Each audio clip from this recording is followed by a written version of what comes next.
Un immense merci à 1xBet, suñu sponsor officiel qui s'avère également être le leader incontestable des paris sportifs en ligne. Alors tout de suite dañuy enchaîner ak suñu rubrique actualité mais au préalable ma bàyyi Sista Fama dalal invité bi son invité de marque Sista. waaw Eva maa ngi lay nuyu bu baax a baax en fait mi ngi doon comme ni ma leen ko annoncé woon ci début bi rek tey Simon ak Djeguety ñoo nekk suñu ay invité tey rubrique musique ñu fas yéene waxtaan lu bari parce que ñoom ñaar boo leen tuddee rek da ngay tudd ay icône lañu ci rap galsen bi nga xamante ni liggéey nañ fi liggéey bu am solo macha allah teg ko fi ba tey xale yi mën nañoo jël relève bi tey ñu fas yéene waxtaan lu bari nag parce que gis nañu que rap bi mën nañ ni que avancé wul mais faa yi ci nekk ak problème yi nga xamante ne xale yi ñu ngi koy jàkkoonte pourquoi pas duñu leen gis ci yenn festival yi et tout yooyu yëpp dinañ ko waxtaanee tey ak ñi nga xamante ni ay légende lañ ci hip hop bi tey Simon mu ngi nii toog Djeguety mu ngi noonu ci ginnaaw ci kanam tuuti dina yéeg mais laata loolu damay bàyyi Simon mu daal di ñëw téléspectateurs yi nga xamante ñu ngi seetaan ndax message yi bari ñëpp ak leen xaar macha allah ñu kontaan loolu ci dalal la fii ci Petit Déj Walfadjri Simon maa ngi lay nuyu bu baax a baax. waaw di la wax waaleykum salaam di nuyu ñi nekk ci plateau bi yëpp sama grand. di nuyu vraiment tous ceux qui nous suivent à travers télé bi Arsena yi réseau. di leen remercier encore une fois ci dalal bi. macha allah mu ngi noonu Simon ci kanam tuuti incha allah ñu yaatal waxtaan bi laata Djeguety ñëwaat fekk suñu ci plateau bi ci kanam tuuti incha allah lay doon. ak rubrique musique. merci beaucoup un plaisir di ko dalal suñu plateau Petit Déj. ma nuyu sama doomu baay. alors borom anniversaire bi de. waaw gis nga. ñu bàyyi ko ba nuyonteeg téléspectateurs yi avant d'enchaîner ak rubrique am. oui di leen sant bu baax a baax di leen gërëm c'est une fierté d'être tout le temps à vos côtés ah donc Eva ñu ngi lay ziar bu wér a wér. sañse def clean comme d'habitude. nice na. Sonko amu ko de Sonko yéen a non Sonko yi moom. amu ko bon peut-être après. Sonko bi mu wàcc Maroc gis nga bi mu wàccee. après 2029. gis nga bi mu wàccee Maroc. Sonko moom nga. Sonko njool jantal mooy njool. jantal du njool de. non jantal.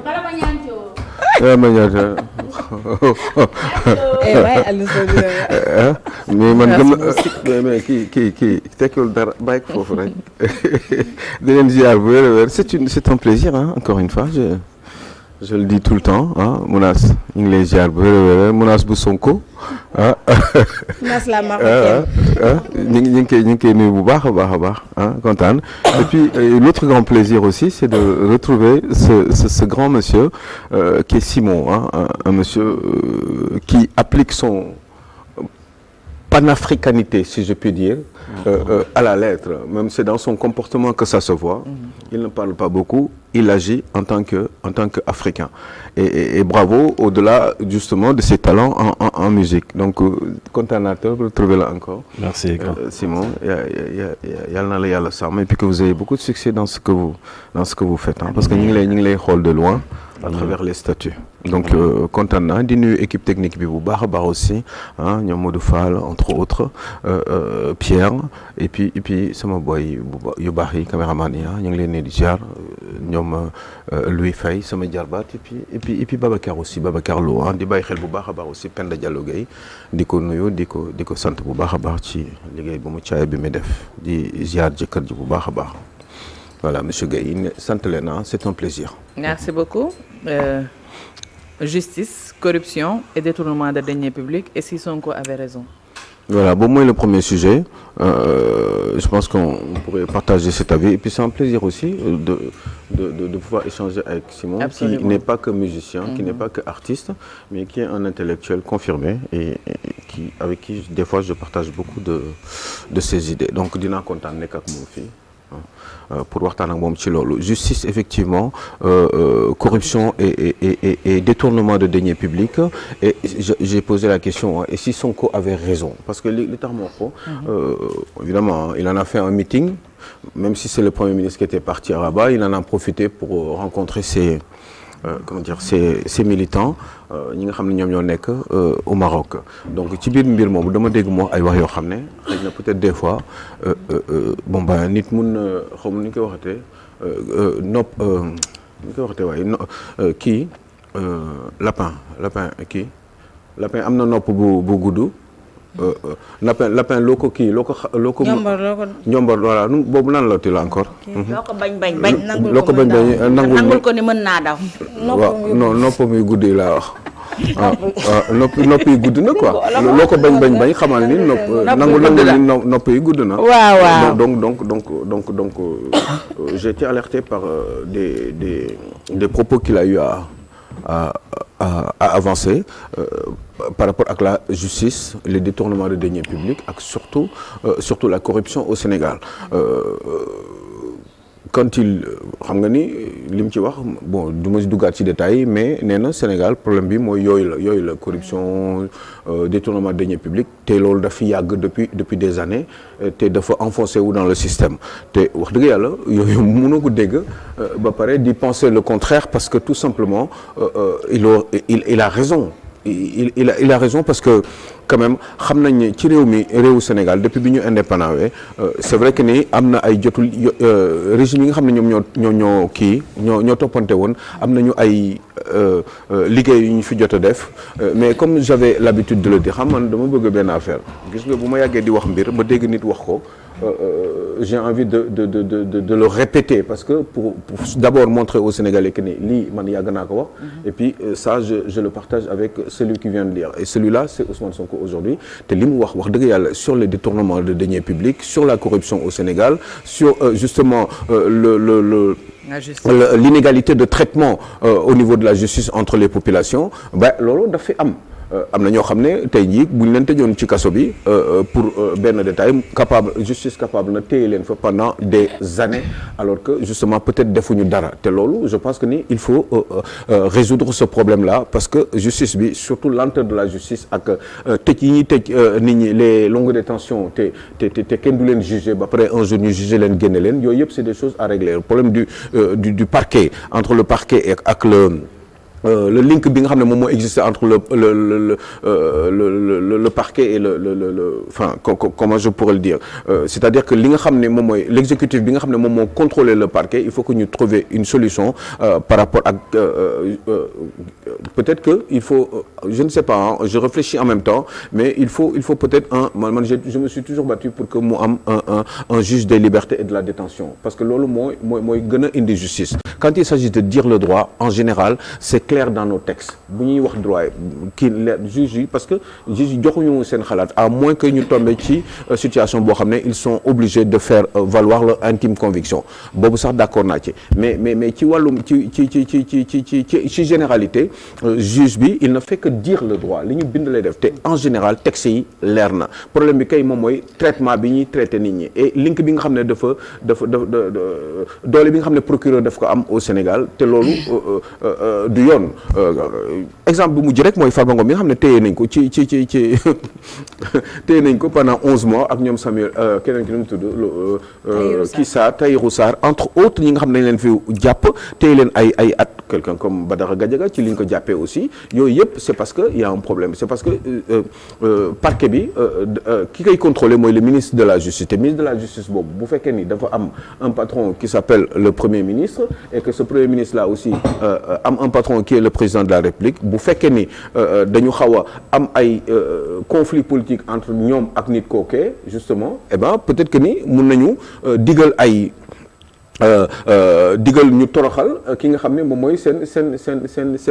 adversaire politique te loolu wax dëgg yàlla daf fi war a jeex aujourd'hui te pour loolu j'ai toujours pensé que il fallait créer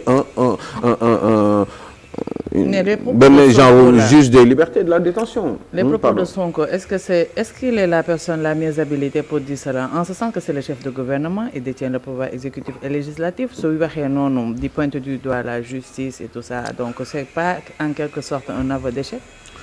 Oui, on avait quelque part oui et non oui parce que li mu wax dëgg la oui parce que li mu wax dëgg la non parce que aussi on sait très bien que ni c'est une vérité li mu wax dëgg la aussi mais li problème bi kay moom mooy moom il est dans une position où il peut agir pour faire changer les choses. Justement. Et il ne le fait pas encore, alors qu'ils sont... donc, quelle est l'utilité de pointer du doigt ces aspects, alors que moom, il peut agir de sorte à changer la donne? Mais dans ce cas-là, il faudrait qu'il nous éclaire, qu'il soit beaucoup plus précis, beaucoup plus clair dans ses propos pour expliquer. xëy na bu fekkee dafa nekk ci nguur nekk chef de gouvernement te loolu mënu ko lijjanti peut-être que ni il doit être en porte-à-faux avec le président de la République. Dañuy ñàkk peut-être bokkuñu gis-gis ci côté boobu parce que ak nu mu munti demee c'est quand même le président de la République moom mooy le mot de la fin lui revient. Le mot de la fin lui revient. Peut-être c'est à ce niveau-là qu'il le dit. Peut-être que aussi il parle pour lui. Par rapport à son vécu ak yi demee noonu est-ce que li ñu ko teg dëgg la wala du dëgg yooyu yëpp xam nga dafa xaw a compliqué pour dugg ci détail parce que l'objectif premier n'est pas justement sa propre personne li am solo dëgg mooy li mu wax dans le fond est-ce que dëgg la wala du dëgg est-ce que justice am na ci réew mi véritablement est-ce que ni ñu mën a traiter au niveau de la justice Sistapha ak ni ñu mën a traiter Alioune est-ce que benn la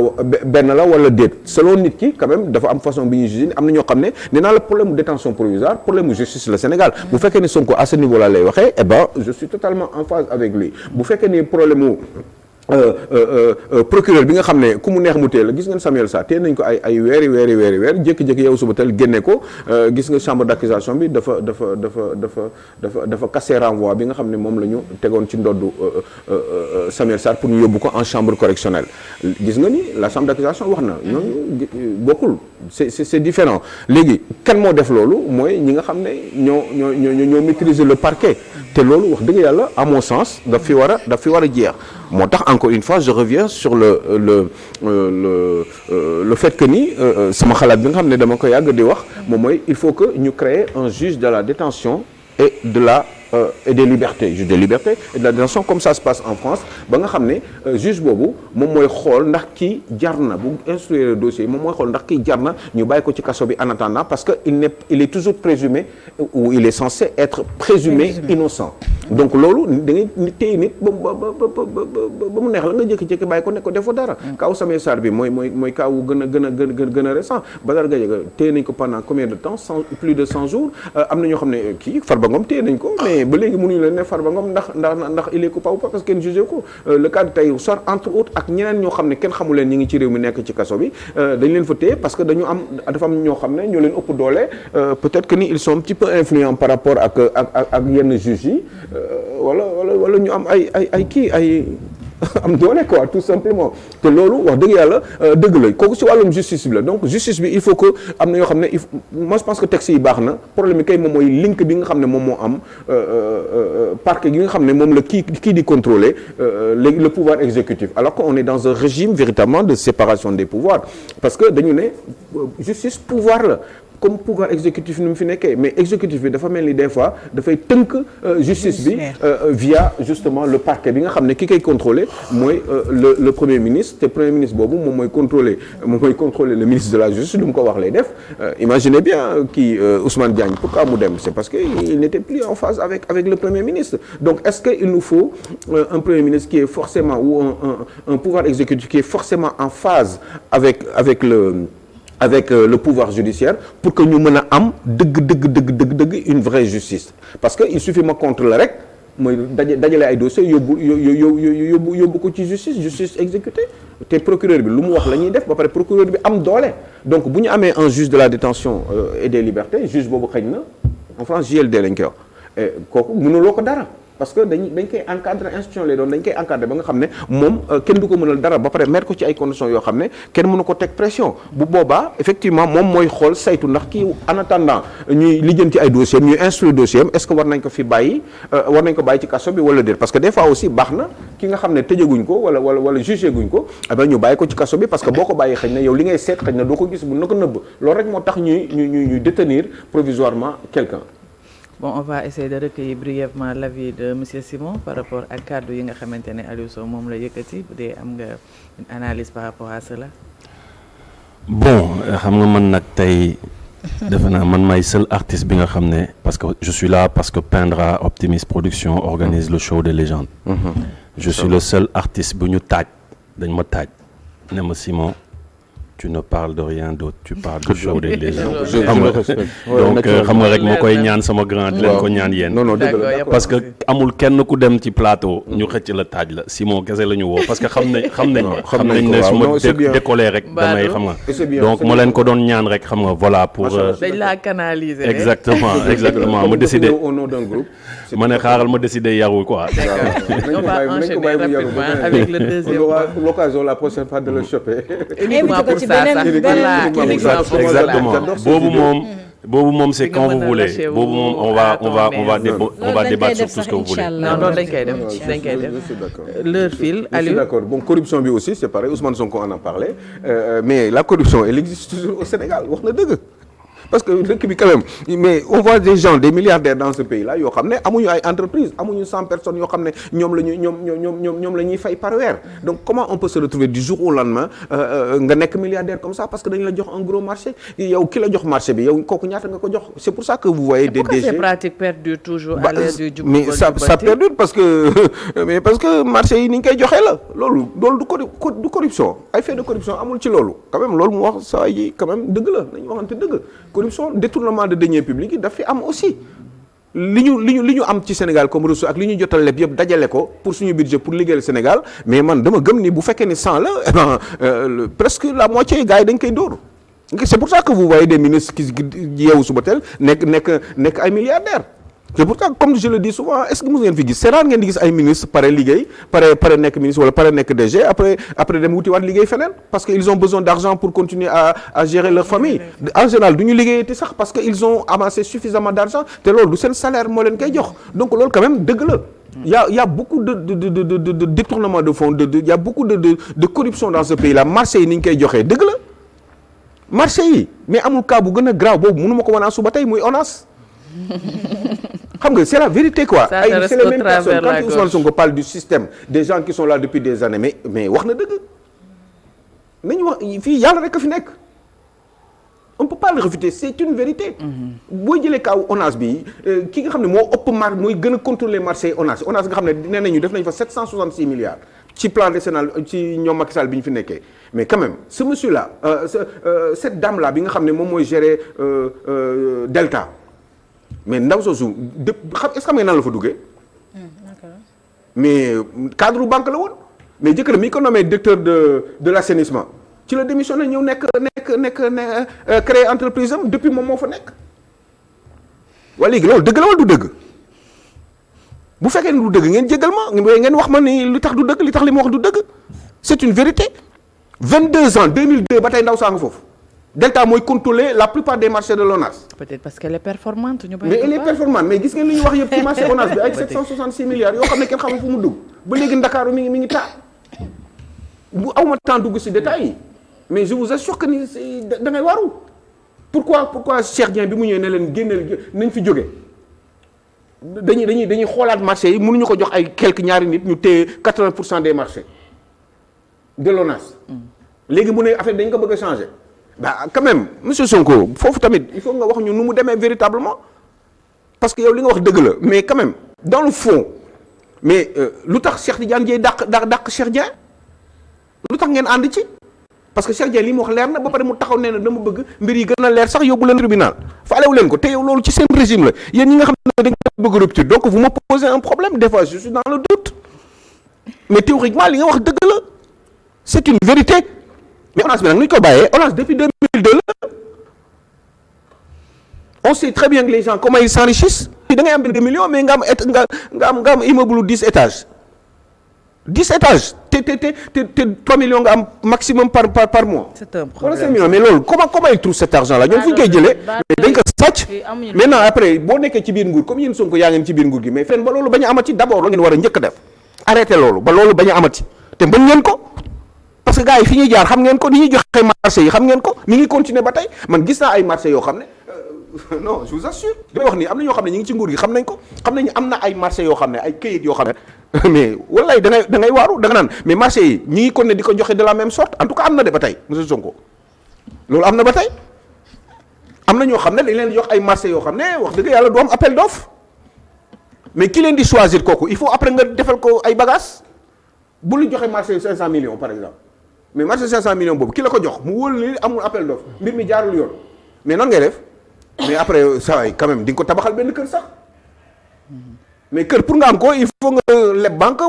di fay ak sa xaalis di fay ndànk-ndànk ba kër gi jeex mais fii gars yi dañuy jënd ay kër cash di jënd ay kër bitim réew cash loolu ci régime Macky Sall am na ci régime Abdoulaye Wade am na ci régime Abdou Diouf am na mais loolu est-ce que war na continuer mais loolu la Ousmane Sonko di wax te loolu dëgg la parce que nag wax dëgg yàlla lu ne fàng kenn du ko jeex c'est une vérité comment ils obtiennent des maisons là ay kër mais moi je vous dis ah man am naa kër France mais kër gi depuis 2002 maa ngi koy fay 2002 ba tey des na encore juróomi at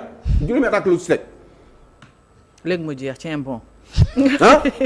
mais ñoom dañuy dem jënd ay kër cash ñoom ñëpp ñu si bari mais comment il le faut non xam nga il faut nga exemple jox exemple parce que xam nga dama xam mais ñoom nan la ñuy jëndee kër France ay 1 million d'euros nan la ñuy jëlee ay kër ay 500 millions d'euros joxte waag ñuy xoj est-ce que duñ skip deuxième point waaye léegi loolu nooy def waaw ñu bàyyi ko ba beneen mais wax dëgg yàlla yii nii c'est une vérité quand il parle corruption Ousmane Sonko a raison waaye léegi nu ñuy def pour mu jeex man kay sama problème moom mooy ñoom lan lay def pour arrêter ko parce que ñoom ñoo téye nguur gi nañ ko arrêter parce que man je suis président de la République je suis premier ministre dama koy xeex ñu arrêter ko ba nga xam ne kenn dootul corrompre kenn dootul sàcc kenn dootul détourner ki ñu war a jox marché bi kooku dañ koy jox il sera le moins 10 ans et le mieux 10 ans. merci beaucoup monsieur Alioune Sow tu as très bien travaillé. mais nag quand même parce que man su ma waxul lii du ma nelaw lii su ma ko waxul du ma nelaw parce que c'est la vérité. détournement de fonds am na ci réew mi ba tey changé wul. corruption am na ci réew mi ba tey changé wul. système bi les gens qui sont là ay benn 1000 personnes wala 2000 personnes ñoo téye réew mi ñii ay opérateurs économiques la ñii ay hommes d'affaires la ñu ñii rek la ñuy jox marché yi xool leen barki dem maa leen di wax marché auto El Malick Ndiaye mais nañ ko jox non rus naa ko sax rus naa wax sax turam mais ci yenn cas condition lañ ko joxee. man je sens que ñu tënk si moo tooñ nañ ko sama làmmiñ baa ngi xel sérieusement ñu ko tënk tooñ nañ ko trop mais Pindra mënoon nga ñu ko may dañ la invité beneen yoon loolu mën nañ sànni tuuti nag vraiment dinañ la invité beneen yoon uniquement nga jàkkaarloog Aliou Sow nga génne li nga bëgg a génne yëpp inchallah Aliou merci beaucoup. non si je me suis trompé ne man dama bëgg ñu ñëw ne ma Aliou Sow dara mu jàkkaarloog Aliou Sow ñu waxtaane ko dëgg man nañ ma ñëw ne ma Aliou Sow li ngay wax dara du si dëgg man bu ñu ma ko waxee xëy na bu ñu ma corrigé ma ne waaw xëy na damaa juum mais li may wax ni maa ngi koy wax depuis des années te loolu moo fi am ba tey te ba léegi ci régime bi kaawu Cheikh Dieng bi ma leen wax lu leer naññ la ñaari wala ñetti sociétés yu mag yi ñoom ñooy téye 80% des marchés yeneen xale yi si moom bu ñëwee bëgg ci marché bi parce que am na ci xalaat duñ ko jox ñooñu ñooy téye yenn parti politique yi ñooy téye yenn ministres yi parce que ñooy tax ñuy am ay millions ak ay milliards te moo tax ma leen preuve Ousmane dañuy sonal seen bopp rek preuve du am moo tax koo jàpp bàyyi ko pourtant ay sàcc lañ mais koo jàpp bàyyi ko xam nga lu tax parce que amoo preuve parce que ñi leen koy joxe la ay valise la ak yu kenn xamul premier ministre de la république benn premier ministre ñëw na taxaw nee na benn nit mos na indi 200 millions jox ko mu ne ko delloo ko barke Serigne Touba. merci beaucoup merci. man du ma wax lu amul. dëgg la. nee na si saak la ko def. tegal foofu mais da ko doon nuyu rek.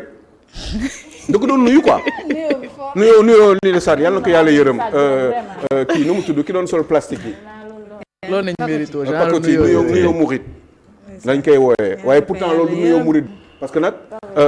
nuyoo gouvernement la. loolu nuyoo gouvernement la. merci beaucoup Alioune. ñu sant bu baax a baax. demain je pense à ma maman qui a trouvé ñu ngi sant bu baax a baax gis naa ñaan yi yow Thiaw yàlla nga fi yàgg yàlla nga gudd fan bu fekkee lu bari yow de soxla woo ma da nga maa defar ba pare te soxla woo ma pour ñu naan ñi nga ko defar xanaa guddal fan yow Thiaw et puis mes filles aussi Hélène en Suisse et puis Awa Sow qui est à Londres quoi collège université ñu ngi lay sant bu baax di leen souhaiter un grand courage parce que xale yi quand même seen jàng métti na et puis ils sont dans la pression tous les jours je vous souhaite un grand courage di bàyyi xel aussi ci Mohamed mon fils di leen sant bu baax a baax di leen gërëm leen conditionnel aussi de Barthélémy Diaz kooku du kenn ku dul Adji Gueye ñu ngi lay ziar bu wér a wér maman Ndeye Thiam bàyyi naa la xel yàlla na la yàlla sàmm guddal fan amiin guddal fan yow ma nekk sa Thiès yàlla na nga gudd fan yow maman Thiam et puis nga am beaucoup de bégte ci sa njaboot gee yow guddal fan voilà je suis content je suis fier Simon, je lui donne rendez-vous la prochaine fois parce que c'est un garçon pour qui j'ai beaucoup d'admiration par rapport à ses actes. Il n'a pas une grande gueule, mais il a des grandes œuvres, voilà, à tous les niveaux nag. yàlla na yàlla sàmm yàlla suturaal ñu musal ñu ci pexeb noonu te yàlla faj aajo yi aussi. voilà amiin merci beaucoup. ñaanal leen ma nag ci sama anniversaire bi Pastef gisuma seen. gâteau bi. ñoom dañu bëggoon imposer beignet dugub ma ne man beignet dugub bëgguma ko ci ay. mais en tout cas ñu ngi lay souhaiter un joyeux anniversaire. nit ku baax nga borom xol bu yaatu nga. sa nit nga ko am sutura ku bëri xéwal macha allah. On marque une petite pause avant d'enchaîner avec la dernière rubrique.